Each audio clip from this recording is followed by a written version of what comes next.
Ladies and gentlemen, good morning and welcome again to a class online with Mahavajra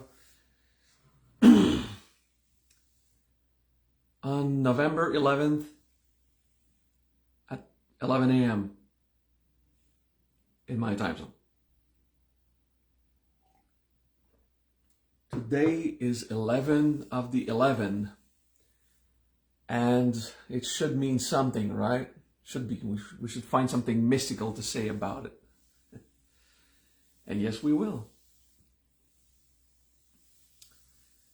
Let's start class like we usually do. We prepare ourselves emotionally, mentally to just relax into the class.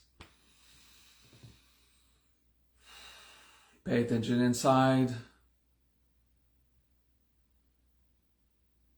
Relax the nervous system. Be ready to acquire new knowledge and maybe new wisdom. Because wisdom depends on you. Knowledge depends on the teacher teaching it. Wisdom depends on the student grasping the experience of it.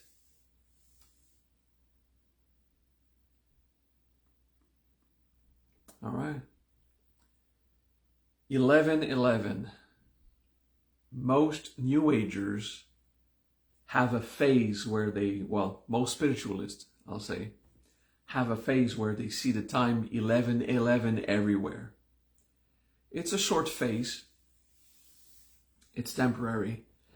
And it's where they see, I see 11:11 everywhere. What does it mean? Well, first, let's remember that not so long ago, maybe 100 years ago, there were no clocks in most households. 200 years ago, there were no clocks except in the house of the workplace of elite.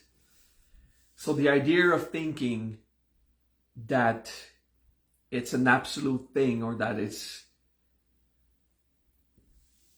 part of the path is ridiculous. Because for the last 65,000 years, intelligence, sapiens, including humans, did not have clocks to see 11:11 anywhere. Okay? So it is only a toy that we play with, which actually happens. Yeah. So today, seeing 11:11, in the easiest possible way, we say it's about elevation or expansion of consciousness. Let's give a bit more detail about this. The 10th letter of the Hebrew alphabet is Yod, which is the main spark of intelligence and individualized consciousness. It's not yet incarnate awareness in the nervous system. That happens at Kof. Well, eventually to happen at Kof, there's a development that is much deeper. But there's intelligence with Yod. The next letter, the 11th letter, is the letter Kaf. Okay, that means to push or apply pressure. But it's the kind of pressure after intelligence. Now that we know we apply pressure. So it means mechanics. It means the laws of physics. Okay? It means understanding causality and therefore karma. Okay? So seeing 11:11 simply means stuff is happening. And that's that. In the sense that stuff is happening consciously, as a conscious being. So that's what 11:11 is all about. So if you see on November 11th, if you feel that is something spectacular, like, wow, look at the calendar, it's November 11th. Well, that will inevitably happen every single year because we have a calendar now.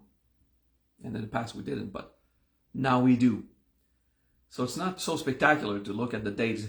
It's 11:11. I have something special with me because I just saw that. No, okay?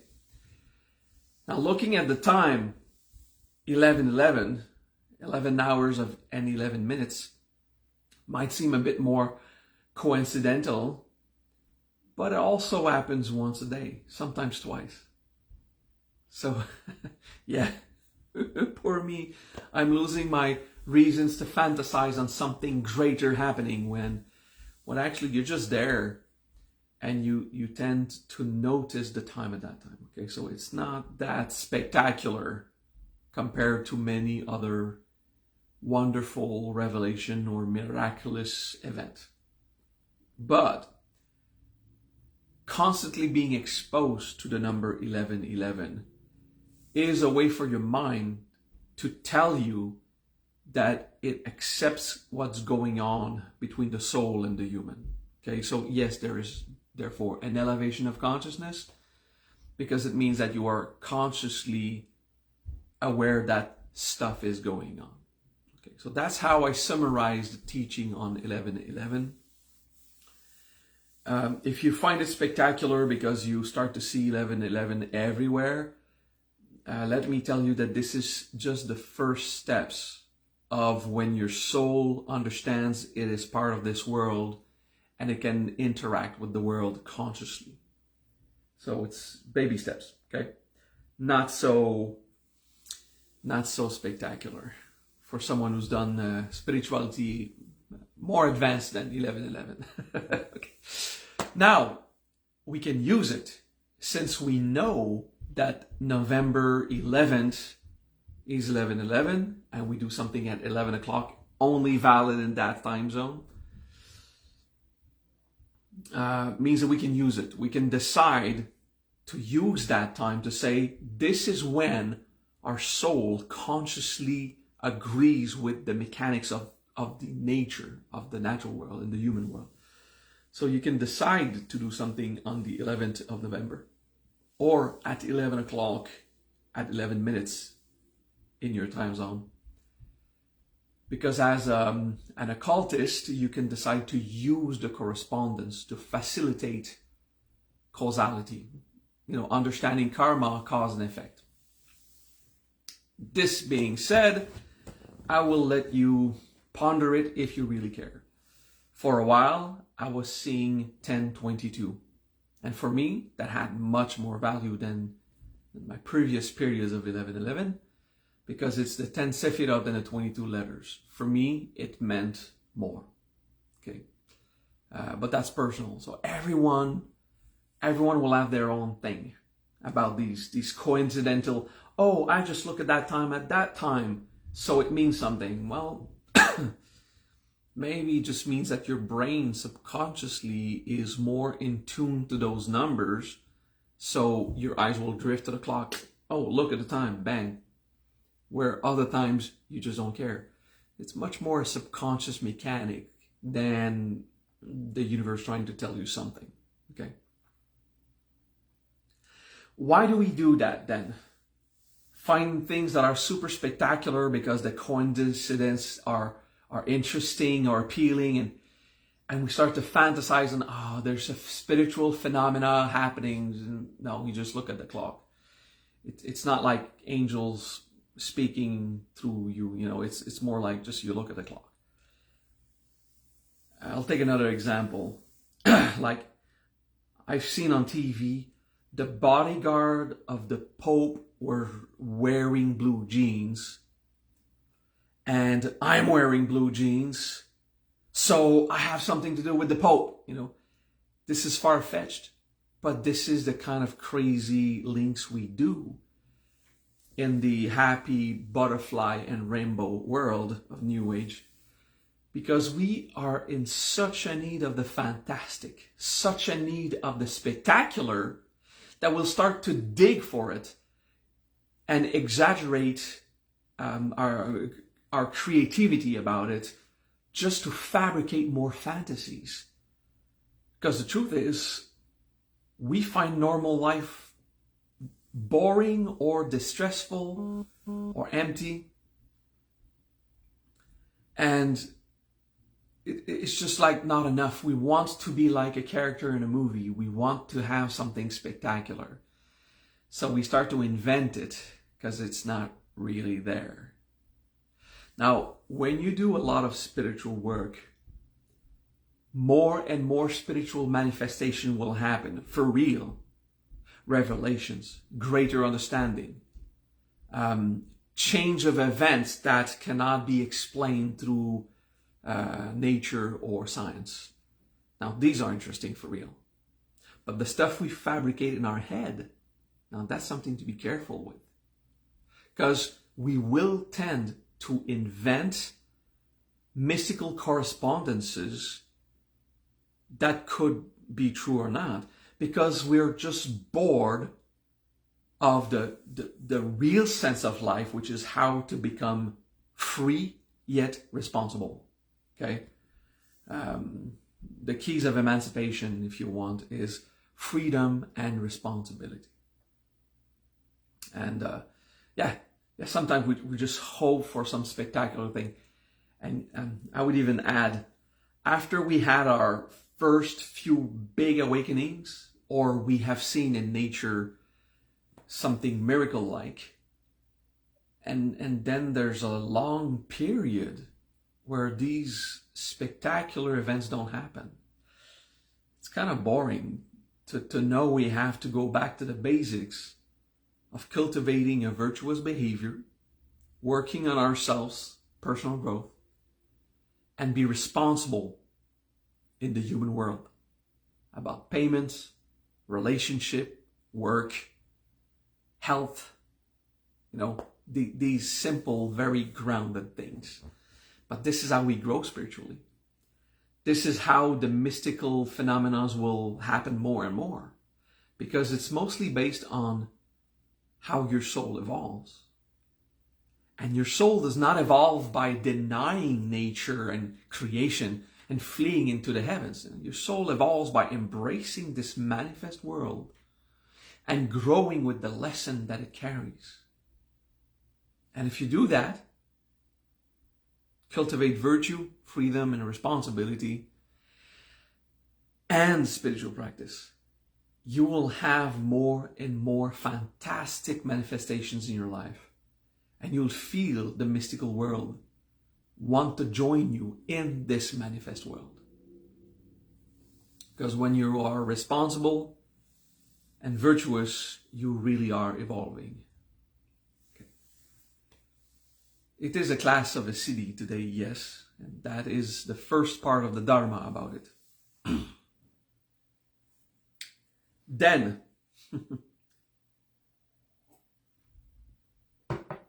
when you open the door to little old people, grandma, grandpa is coming, and you open the door, and they walk by. I was teaching this last week in Spain, actually. The elders go by, and you expect a thank you, and they say nothing, just keep walking, completely disregarding or taking for granted that you opened the door. And then it kind of shocks you. Some of us, we are just like, okay, like whatever. Surprised and slightly disappointed. Some of us are like irritated, like they should have respect and be polite at least. The thing is, did you open the door to help people go through? Or did you open the door to get the attention back? That's an example that I like to give. Even worse, if the little old lady goes by, like, hey, screw you, young people, I'm not that weak, and they're angry at you for holding the door, where you'd be shocked and, Did you really open the door when you help someone, when you give a gift, when you are available to help? Is it really for the help, or is it to get something in return? In the Diamond Sutra,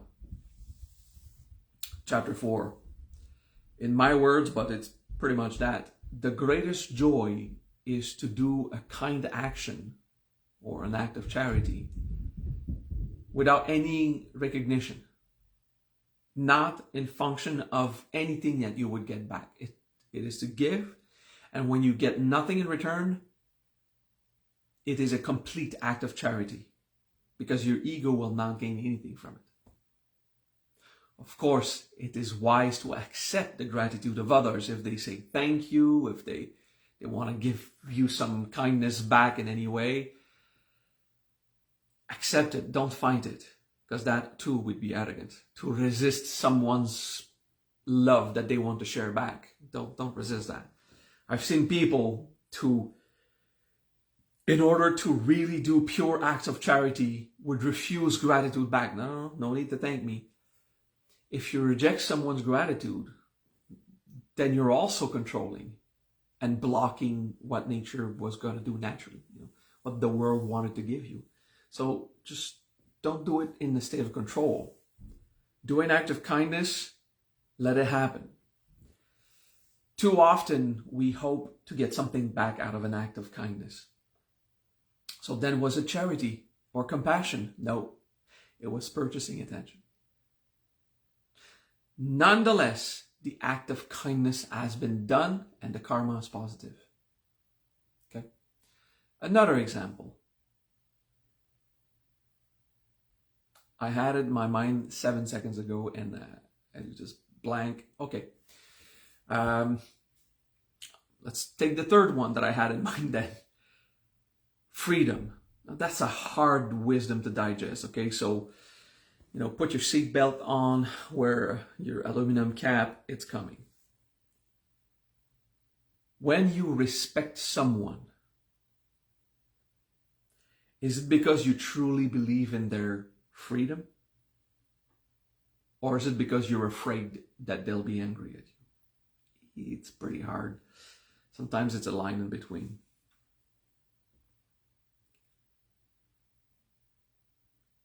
Respecting someone, like pure, absolute respect as a virtue, it is to understand that this person in front of you is complete and has all the rights that a human has.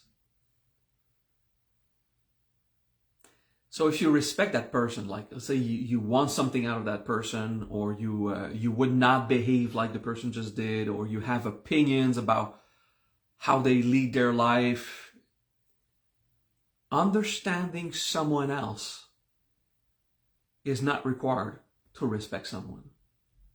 Meaning that you can still respect someone even though you do not understand why they act the way they do.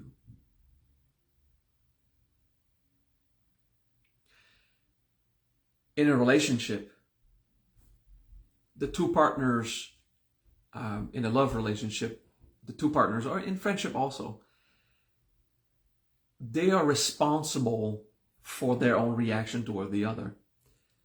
Now, one respects the other sometimes because they believe in freedom. That's the virtuous and fundamental freedom that people are how they are. But you have to admit, in a relationship, the closer you are to someone through friendship or love, sometimes parenthood and childhood, the parent and children relationship, we have reaction to how others act. And we don't agree. And maybe I can take an example. How I cook things, okay? Or if I take vitamin every morning or not, okay? And someone would come and say, but you have to take your vitamins. A stranger wouldn't care, but my loved ones, they care. They want me to be happy. But let's say I have a different belief. Like, I don't believe in taking vitamins. I believe in eating healthy, which gives me all the vitamins I need, What if I just have a different way of thinking? The fundamental thing about respect is it is not required to understand someone else's behavior to respect them. It is not required to believe in what they believe to respect them. That's a hard wisdom to accept. Someone might think and act completely differently than what you believe should be done. But the main differences between people does not give you the right to disrespect them, to force them, to argue for them to change their ways. See, that is difficult. Freedom is absolute. While it is acceptable to encourage others to grow and get better, it is arrogance to put pressure on them, hoping that they will change to the way you see life. There's a big distinction there on giving a recommendation. And the best recommendation is to talk about yourself well. I believe that it's good to take vitamins as a supplement to good food to make sure I don't miss any vitamins. Speak out yourself. The next stage, which is borderline, is you should take vitamins. That's my opinion. But then it becomes arrogance if you say, hey, you don't take vitamins? Are you stupid? Like, I thought you cared about your health. You would literally suggest someone is not a good person or that they're not responsible because they have a different set of beliefs that you have. Or it's different set of education, different culture, different way of doing. One example I'd like to take for fun is my Danish friends are so pro-ecologic. They're so all bio and healthy, granola. Everything is so about health. Most Danish that I know. Constantly talking about what to do for the environment. And when you go buy 100 grams of sliced meat, it's almost nothing. Just a bit of meat. There's the first hermetic plastic, very thick. Then there's a carton box. And sometimes there would be another very little plastic wrapping around it and a sticker for a special price. And damn, there's more wrapping around that chicken than the actual chicken you're buying. So many packages in Denmark are overpacked. And the moment you speak of ecology, they're right about everything. Save the planet in every way. And then you look at the exaggerated amount of wrapping and the ecologists don't see it because it's like that. Now, you go buy a piece of steak in some places in Mexico, not every place. Most are more advanced than that, but there are some places. They throw it in the newspaper of yesterday, so they're even recycling the newspaper, give you your steak. And the newspaper you'll put the recycling in. And, then there's an entire new opinion about what is healthy, what is clean. Okay, this is a new conversation. But you see, we would be in such a hurry to say the other person from the other culture is wrong. This is where I come back with, it is not required to agree with someone to respect them. Do you understand? So we can say the word respect. Like, I respect them. They're in their difference, but they should really. And then you start to talk, charged with emotion and even irritation about the other's behavior. Then you said the word respect without really living the experience of respect. Which brings us to our next stage of wisdom. But I remember my second example that I wanted to give as, did you do a good action for a good reason? When you help someone, when you do an act of compassion, is it as a savior in the ego towards a victim? Or is it truly an act of compassion for the benefits of all beings? Are you just there to validate your existence with someone who will suffer and become dependent on you saving them? And they're playing the victim so that they can attract a savior and both enter some kind of symbiosis of a savior-victim, so both of them now feel less alone in life. That's the savior-victim pattern. Or is an act of compassion based on, this is good, And if they want it, I will offer the help. And if they don't want it, I will not. And then I'll be on my way. And that's that. In any case, a good action is a good action, and the karma is positive. So do it. Every attempt at compassion starts with the immature savior and victim at one point. Then you grow. You grow over time. So are you really in a state of compassion when you act with compassion? Are you really in a state of charity when you do an act of charity? Are you really in the experience of respect, which means you so believe in freedom that you accept others' freedom? Or are you just like saying the word respect and freedom and universal love because it sounds nice, but it is not what you experience? You say, I respect them, but, and then you start to talk and lying to yourself, you're emotionally charged about a complete disagreement. And if you were in direct contact with these people, you would not be comfortable. You would not be letting go and everything's fine. It takes humility to admit, in which state am I when I'm interacting with someone? And is it really a state of respect? It can be towards how people behave in a supermarket, regarding the amount of packaging. If it's ecologic, if it's healthy, could be that. But it could be in a relationship where you're really close. And the more you love someone, the more you want to do everything for them, for the best. But if they don't want it, well, if you're a parent to a child, it's your right and your obligation to do what is best for them. But if it's a lover to a lover or a friend to a friend, I mean, at the end, they get to choose their own thing. They do them, you do you.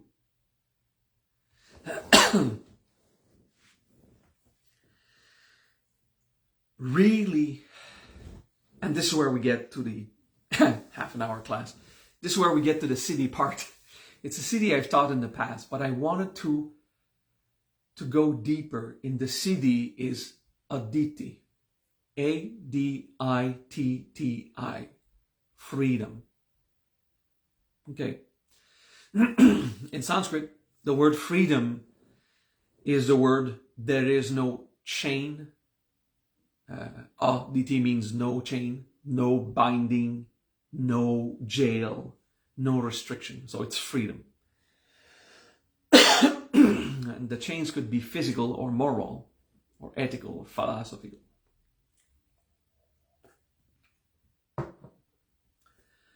To cultivate the true virtue of freedom, you will see it in a state of respect, where if you don't understand why someone is doing a thing, you can still respect if it is their right to do so.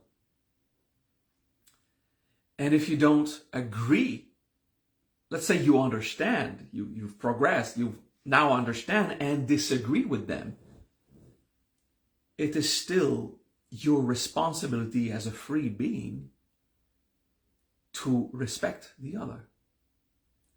Give recommendation if it is your place to give the recommendation, but not try to put pressure on the other. You want to be free yourself personally. You want others to respect you. Do you really respect others?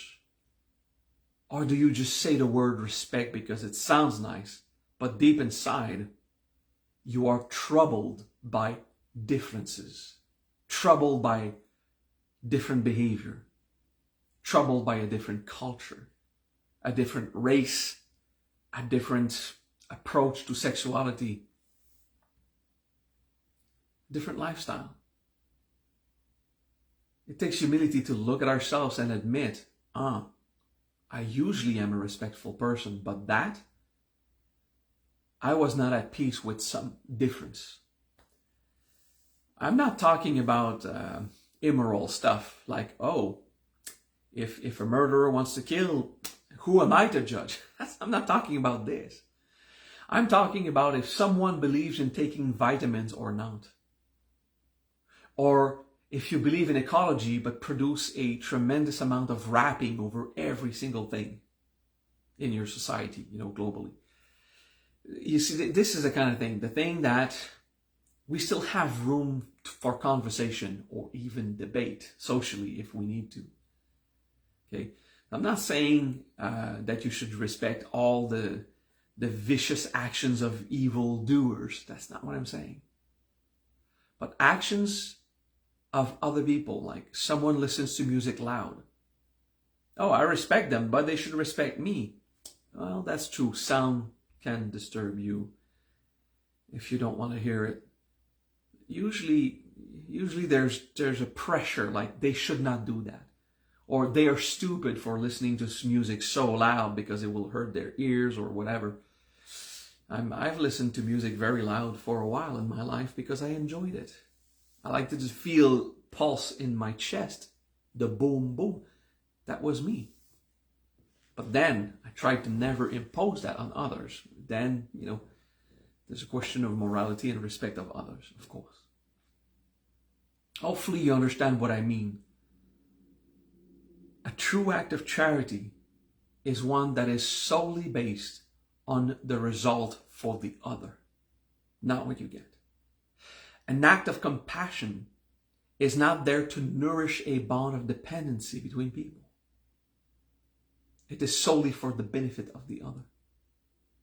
Well, it should not hinder you in the process, of course. And respect does not require your agreement or your understanding. You can be lost and confused. And as long as it doesn't affect your life, it doesn't concern you. A true incarnation of the virtue of freedom will put you in an authentic state of respect. And it will be acceptable to feel lost when you don't understand, like I don't understand why they're doing it. But it will not destroy your harmony inside. Why are they doing this? Usually it follows, this is so stupid. When we ask why is someone doing something, it usually follows, or if we don't say the phrase, there's an understatement, I don't agree. I don't respect that. It takes humility to look at the subtleties in the subconscious mind where we are judging people just because we're not in a comfortable state of understanding and agreeing. Too often I've heard the word respect only in a context where you understand and agree with what is going on. True respect is not tested when everything is fine. True respect is tested, and true freedom is when you are not in the secure zone of understanding or agreeing. Then we fall into the other question of morality and what is justice. If there's an injustice, address the Department of Justice of your country. Like, do something about it if it's what your country should do. Okay. But just respect. To be honest with yourself. Do I believe in freedom for real? Okay. So with this in mind, we contemplate aDitti. aDitti. Actually, the first A is a bit squished. aDitti. It's not aDitti. Okay. aDitti. Freedom. And we look inside and we contemplate the idea of it is not comfortable to respect. It is true. It is a state of simplicity and truth. A real belief in freedom does not require me to understand or agree. And when we don't understand something, and when we don't agree with someone, we usually have emotional waves that come up, small or big ones, because we're in the unknown. Okay, we're not in charge. We lose control, and this is where true freedom is seated. Do I really believe in freedom? Do I really stay in peace in the state of respect? Am I at peace when I respect, or am I disturbed? Okay, so it is a Siddhi meditation, but it requires us to understand that entire philosophical implication so that we can contemplate aDitti. I will accept to fall in a gray zone or in darkness if I must, where I don't control with my mind the understanding or the agreeing of a situation. To cultivate fundamental freedom and absolute respect with no condition, unconditional respect. aDitti. It's a Siddhi that we practice, and you breathe with this desire of letting go of being right, letting go of the security of intellectual control, of understanding everything, letting go of philosophical agreements, of all your ethical questions about what is right and wrong. True, profound freedom.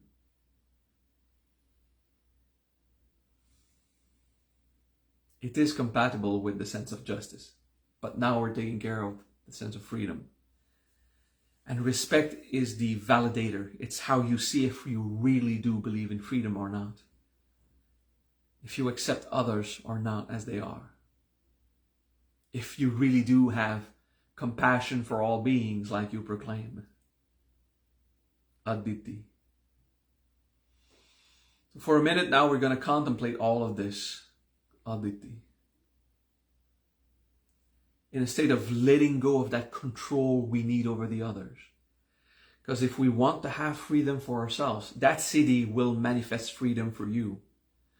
Only in the measure that you really believe it applies to everyone. Then you'll have it. You'll manifest more in your life. You'll have more respect from others if you really profoundly believe in respect as a virtue, like as an act. A respectful attitude is based on the virtue of freedom. Okay, sorry if I mixed you a bit in my terminologies here.